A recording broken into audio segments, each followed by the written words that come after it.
दोस्तों, welcome back to my YouTube channel. दोस्तों, इस सीरीज में आज हम देखेंगे अबाउट टू टेबल स्टाइल यानी टेबल की स्टाइल के बारे में। अगर आपको टेबल नहीं पता है तो मेरे HTML वाले सीरीज में जाकर ज़रूर देखें। चलिए दोस्तों, थोड़ा सा ओवरव्यू दे देता हूँ। जब भी आपको किसी भी डेटा को एक जगह स्टोर करना होता है, यानी कि किसी भी डेटा को एक जगह लिखना होता है, दिखाना होता है कि ये कौन सी चीज़ें हैं। जैसे आप एग्जांपल ले लीजिए, एक कंपनी है और उसके कुछ वर्कर हैं, तो आपको उनके काम को दिखाना है कि उन्होंने आज कितना काम किया हर एक डेट वाइज, और उनके इनकम को आपने उनको कितना पैसे दिए हर एक दिन। तो ये सब आप टेबल के थ्रू कर सकते हैं। ग्रोसरी स्टोर भी टेबल पर चलता है, यानी टेबल में डेटा स्टोर किया जाता है। और दोस्तों, बहुत सी ई-कॉमर्स वेबसाइट में टेबल यूज होता है। तो दोस्तों, सिंपली टेबल के लिए आपको टेबल टैग का यूज़ करना होता है। इसमें दोस्तों टेबल टैग के बाद दो चीज़ें और यूज़ होती हैं। एक होता है टेबल डेटा और एक होता है टेबल हेडिंग। तो चलिए दोस्तों, मैं ये सब अब एक-एक करके आपको समझाता हूँ कि इसमें कैसे आप स्टाइल लगाएँगे। यहाँ पर मैं टेबल डेटा, टेबल हेड नहीं बताऊँगा। मैंने HTML में ऑलरेडी बता दिया है, तो दोस्तों वहाँ पर जाकर आप ज़रूर वीडियो चेकआउट करें। तो चलिए दोस्तों, मैंने ऑलरेडी डेटा लिया हुआ है। देखिए दोस्तों, ये है टेबल हेडिंग यानी TH। तो मैंने यहाँ पे 9th हेडिंग ली है। देखिए दोस्तों, और उसके बाद टेबल रो यानी रो में मैं कितना लेना चाहता हूँ डेटा वो। तो यहाँ पर मैंने 9 डेटा भी लिया है।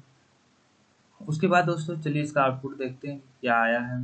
सिंपली दोस्तों, आपको टेबल रो ओपन करना है और टेबल रो क्लोज करना है, उसी में आपको टेबल डेटा देना है। और टेबल हेडिंग के लिए कोई भी टेबल रो नहीं लगाना है, ये याद रहे। चलिए दोस्तों, इसका आउटपुट देखते हैं। दोस्तों देखिए, ये रहा इसका आउटपुट। अभी इस पर कोई भी स्टाइलिंग नहीं मैंने लगाई है, तो ये सिंपली ऐसा दिख रहा है। अब चलिए हम इस पे थोड़ी सी स्टाइलिंग करके देखते हैं। दोस्तों वीडियो के अंत तक बने रहिएगा, क्योंकि मैं टेबल की जितनी भी स्टाइलें हैं सब आपको बताऊंगा। दोस्तों, आप सिंगल सिंगल करके भी लगा सकते हैं और एक साथ भी लगा सकते हैं। एक साथ लगाने के लिए सिंपली आपको कॉमा से सेपरेट करना है।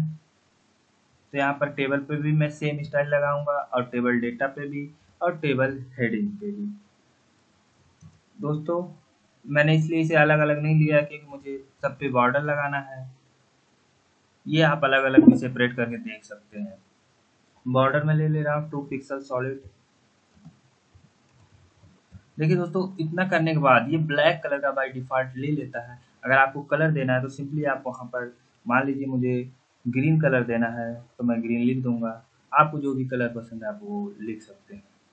तो दोस्तों, ये रही बॉर्डर की बातें। अगर आपने बॉर्डर वाली भी वीडियो नहीं देखी है तो आप ज़रूर CSS वाली प्लेलिस्ट चेकआउट करिएगा दोस्तों। अगर मुझे किसी सिंगल पर मतलब एक स्टाइल अप्लाई करना है, चलिए मैं टेबल पर कुछ स्टाइल अप्लाई करके दिखाता हूँ।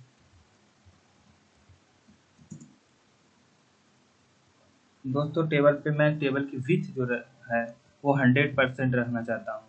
अब यहाँ पर 100% नहीं है। उसके बाद दोस्तों देखिए, अब ये पूरी स्क्रीन पर आ रहा है, यानी टेबल की पूरी विड्थ 100% हो गई है। उसके बाद दोस्तों एक आता है कॉल स्पेस, यानी कॉलम के बीच, इनके बीच कितना स्पेस रखना है। तो मैं इनके बीच स्पेस नहीं रखना चाहता। ये जो कॉलम का स्पेस यानी सेकेंड बॉर्डर जो बन के आ रहा है, इसे मैं हटाना चाहता हूँ। तो देखिएगा दोस्तों कैसे हटाऊंगा मैं यहाँ पे।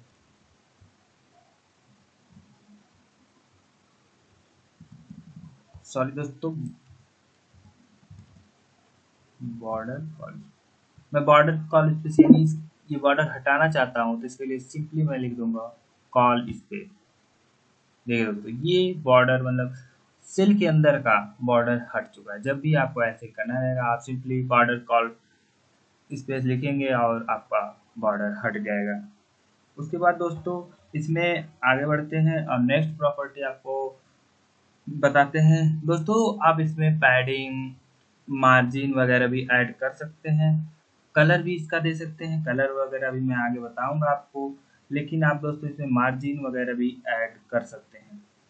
उसके बाद दोस्तों टेबल में और प्रॉपर्टी आती है, जैसे कि टेबल का साइज मैंने यहाँ पे 100% दिया है, तो आप भी ऐसे ही साइज वगैरह भी बना सकते हैं। उसके बाद दोस्तों हाइट भी आप दे सकते हैं, टेबल की हाइट। यहाँ पर हाइट मैं 50% दे रहा हूँ दोस्तों। दोस्तों ये फ़र्क आपको नज़र नहीं आएगा जब आप बहुत सारा डेटा लेंगे, तो ये स्क्रीन के आधा यानी इतना जहाँ पर मेरा कर्सर दिख रहा है, ये स्क्रीन का इतना लेगा। आपको पता ही होगा हाइट 50% कितना होता है। तो दोस्तों जब बहुत सारा डेटा होगा वहाँ पर आप हाइट इस्तेमाल करके देखिएगा। अगर मैं हाइट को पिक्सल में ले रहा हूँ तब आपको अभी साफ दिखेगा। 70 पिक्सल अगर मैं ले रहा हूँ, देखिए दोस्तों, अब देखिए दोस्तों फ़र्क आपको दिख ही रहा होगा। उसके बाद दोस्तों आप इसमें अगली प्रॉपर्टी जो है वो है अलाइनमेंट, यानी टेबल की जो कंटेंट है उनको आप कहाँ रखना चाहते हैं। टेबल डेटा के जो कंटेंट है उसको आप कहाँ रखना चाहते हैं। सिंपली ये आप अलग अलग भी करके लगा सकते हैं, एक साथ भी लगा सकते हैं। तो चलिए दोस्तों मैं अलग अलग आपको लगा के दिखाता हूँ। इसके लिए इनको करता हूँ मैं इरेज, और इसको भी करता हूँ इरेज। बॉर्डर रहने देता हूँ दोस्तों ताकि आपको फर्क पता चले। उसके बाद देखिए, अभी देखिए दोस्तों ये सटा सटा हुआ आ रहा है, एकदम बॉर्डर की सटा सटा हुआ आ रहा है। अब मैं इसे सेंटर में रखना चाहता हूँ, तो क्या करूँगा, सिंपली कर दूंगा टेक्स्ट अलाइन सेंटर। देखिए दोस्तों अब ये सट चुका है, यानी ये सेंटर में आ चुका है। आपको अगर इसे लेफ्ट में करना है तो सिंपली आप यहाँ पर लिखेंगे टेक्स्ट अलाइन लेफ्ट। सिंपली दोस्तों क्या लिखेंगे, टेक्स्ट अलाइन लेफ्ट। तो ये लेफ्ट में चला आया, देखिए दोस्तों फिर सटा सटा हुआ एकदम चला आया। उसके बाद दोस्तों इसमें एक और प्रॉपर्टी है राइट। देखिए दोस्तों पूरा राइट तरफ ये शिफ्ट हो गया। तो इस तरह आप दोस्तों alignment left right up down use कर सकते हैं। ये property same property table heading में भी यूज होती है। देखिए दोस्तों मैंने बॉर्डर दे दिया उस पर और अलाइनमेंट राइट कर दिया, तो एकदम देखो राइट सटा सटा हुआ आ रहा है दोस्तों।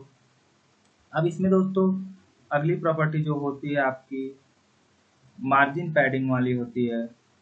तो मैं थोड़ा सा पैडिंग करके आपको दिखाता हूँ और मार्जिन भी आपको करके दिखाता हूँ। आई होप आपने मार्जिन पैडिंग वाली वीडियो जरूर देखी होगी, तो आपको यहाँ पर समझ में आएगा। चलिए दोस्तों पहले मैं पैडिंग लगाता हूँ फिर आपको बताता हूँ। पैडिंग में दोस्तों पैडिंग आपको पता ही होगा कि कंटेंट के अंदर का यानी डिव के अंदर का जो भाग होता है उसमें अगर आपको गैप देना है तो वो पैडिंग होता है। डिव के बाहर का यानी इस कंटेंट बॉर्डर के बाहर में जो भी आपको गैप देना है, इसके बीच में गैप देना या स्क्रीन के टॉप से गैप देना, वो सब आप होता है मार्जिन। पैडिंग दोस्तों मैं देता हूँ 15 पिक्सल यानी 15 पिक्सल का। देखिए दोस्तों यानी कि बॉर्डर के अंदर कंटेंट को आपको जितना गैप देना है वो पैडिंग होती है, और बॉर्डर के बाहर आपको जितना भी गैप देना है वो मार्जिन होती है। दोस्तों मैं फिर से एक बार कह रहा हूँ, आप मेरे सीएसएस वाले पार्ट को जरूर चेकआउट करिएगा। मैंने सारी वीडियो बना के रख दी, लगभग ये मेरा 12 या 13 वीडियो है, मैंने बहुत डिटेल में बताया है। तो दोस्तों इस तरह आप कर सकते हैं मार्जिन पैडिंग। उसके बाद दोस्तों सिंपली आप लास्ट प्रॉपर्टी जो है इसकी टेबल रिस्पॉन्सिव, यानी टेबल को रिस्पॉन्सिव कैसे बनाएं। जैसे कि दोस्तों अगर ये देखिए कट रहा है, ये दिख नहीं रहा लास्ट में और ये इतना है, अगर आप स्क्रीन को छोटा करते हैं तो यहाँ पर बाय डिफ़ॉल्ट ये है। लेकिन कभी कभी दोस्तों अगर आपको रिस्पॉन्सिवनेस बनाना यानी बहुत सारा डेटा लेना है, यानी कि आपकी हाइट बहुत ज़्यादा है, यानी टेबल की डेटा बहुत ज़्यादा है, लेफ्ट में बहुत ज़्यादा है, तो ये कर्सर देखिए यहाँ पे आ रहा है, यानी ये रिस्पॉन्सिव बिल्कुल भी नहीं है। ये जो स्लाइड नीचे आ रहा है इसका मतलब ये है कि आपका टेबल बिल्कुल ही रिस्पॉन्सिव नहीं है। रिस्पॉन्सिव बनाने के लिए दोस्तों सिंपली एक प्रॉपर्टी होती है वो हम अप्लाई कर देंगे तो हमारा टेबल रिस्पॉन्सिव हो जाएगा। तो इसके लिए दोस्तों चलिए हम लगाते हैं एक div टैग और उसी में अप्लाई करते हैं। तो सिंपली दोस्तों जब भी हमें रिस्पॉन्सिव बनाना हो तो हमें एक div लेना चाहिए। यहाँ पर दोस्तों मैंने div लिया है, अब इसको मैं लास्ट में भेज दूंगा ताकि सारा डेटा इसमें रहे।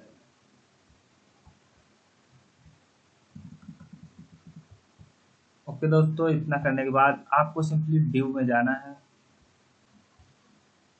रिस्पॉन्सिवनेस बनाने के लिए दोस्तों सिंपली आपको डिव लेना है और उसमें स्टाइल एट्रीब्यूट ऐड करना है। उसके बाद दोस्तों आपको ओवरफ्लो लिखना है। ओवरफ्लो आप वर्टिकल, हॉरिजॉन्टल, दो रैप सब यूज कर सकते हैं। तो मैं ओवरफ्लो यूज करके दिखा दे रहा हूँ, यानी सारी प्रॉपर्टी यहाँ पे आप अप्लाई कर सकते हैं। रैप यानी कि ये टेबल को एक्स वाई के अकॉर्डिंग आप जिसके अकॉर्डिंग देंगे वो उसके अकॉर्डिंग मोड़ देगा, यानी रैप कर देगा, समेट देगा। तो चलिए दोस्तों, ओवरफ्लो मैं करके दिखाता हूँ। ओवरफ्लो ऑटो कर देता हूँ। यानी कि दोस्तों देखिए, जो नीचे स्लाइड बार बन के आ रहा था वो अब आपके वेब पेज पे बन के आ रहा है। यानी जो भी व्यूअर होगा उसे समझ में आ जाएगा कि अभी और बहुत सारे डेटा हैं, तो वो आपका मतलब ऐसे करके देख लेगा। उसके बाद दोस्तों इसमें स्टाइलिंग में एक और प्रॉपर्टी आती है जो हम अप्लाई करके दिखाते हैं आपको। एक आती है सर इसमें टेबल की कलर वगैरह बहुत ज़रूरत पड़ेगी आपको बहुत। तो दोस्तों आप सिंपली भी कलर यूज़ कर सकते हैं, जैसे कि मैं यूज़ कर रहा हूँ बैकग्राउंड कलर। देखिए दोस्तों, एंटी क्वाइट वाइट हो चुका है, थोड़ा सा इसको येलो टाइप में लाते हैं तो आपको फर्क देखिए दोस्तों। अब यहाँ पर भी आप सिंपली टेक्स्ट कलर वैसे ही जैसे सब में करते हैं वैसे ही आप कर सकते हैं। वाइट मैंने कर दिया है, देखिए हो चुका है। ये एलिक ये जो भी है एलिस से ब्लू। उसके बाद दोस्तों आप इसमें एक मान लीजिए बहुत सारे आपके पास डेटा है। यहाँ पर मैंने अभी एक ही टेबल डेटा लिया है। अगर मान लीजिए मेरे पास ऐसे ही लगभग मान लीजिए मेरे पास बहुत सारे डेटा है, देखिए ऑल वाला दोस्तों। तो इसको आपको कैसे कलर वगैरह करना है ये भी आप कर सकते हैं। सिंपली मैं टेबल हेडिंग का सारी प्रॉपर्टीज पे भी अप्लाई कर देता हूँ।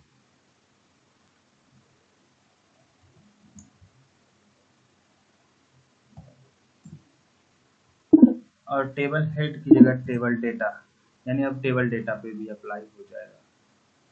यहाँ पर दोस्तों कुछ गड़बड़ी है, अब सही देखिए दोस्तों। अब ये अप्लाई हो चुका है, फर्क आपको नज़र नहीं आ रहा है, इसके लिए मैं इसका कलर चेंज कर दे रहा हूँ, बैकग्राउंड कलर थोड़ा सा हल्का। देखिए दोस्तों, ये है आपका टेबल हेडिंग। ये अगर आपको एक एक मान लीजिए ऑड फिर इवन, ऑड फिर इवन, यानी 1 2 3 4, 2 4 वाला इवन होता है, 1 3 वाला ऑड होता है। अगर आपको ऐसे कलर देना है तो उसके लिए आप क्या करेंगे, ये मैं सिंपली आपको बताता हूँ। उसके लिए दोस्तों आपको सिंपली यही मैं कॉपी कर लेता हूँ। यहाँ पर मैंने क्लोज नहीं किया है। उसके बाद दोस्तों मैं सिंपली इसको क्या करूँगा, इसको कॉपी करूँगा। अब दोस्तों अगर मुझे ऑड पे लगाना है या मुझे इवन पे लगाना है तो आप देखिए कैसे मैं लगाता हूँ। यहाँ पर आप सिंपली टीआर लिखिएगा, टेबल रो पे लगाना है यानी पेज पेज पे। उसके बाद दोस्तों इसको मैं हटा देता हूँ और यहाँ पर भी ये प्रॉपर्टी हटा देता हूँ, फर्क नहीं पता चल रहा था। अब देखिए दोस्तों, यहाँ पर सिंपली कॉलन, उसके बाद दोस्तों किस चाइल्ड पे लगाना है, इवन पे लगाना है, ऑड पे लगाना है, ये सब आप यहाँ पर से डिफाइन कर सकते हैं, एनएच चाइल्ड। अब यहाँ पर आप अगर इवन लिखते हैं तो ये सारी प्रॉपर्टी इवन पे अप्लाई होगी।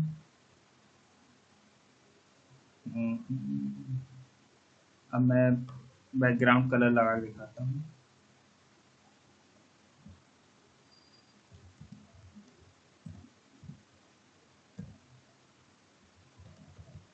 बैकग्राउंड कलर दोस्तों मैं लेता हूँ सम डिफरेंट कलर, चलिए ये वाला लेता हूँ।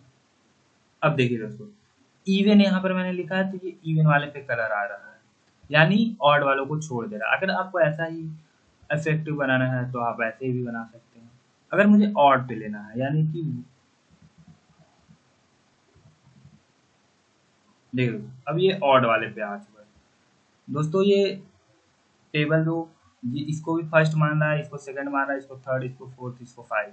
मैंने जो बताया था दोस्तों आपको ये फर्स्ट बताया था, लेकिन टेबल वो जो कंडक्ट कर रहा है डेटा, इसको फर्स्ट मान रहा है, इसको सेकंड, इसको थर्ड, इसको फोर्थ, इसको फाइव।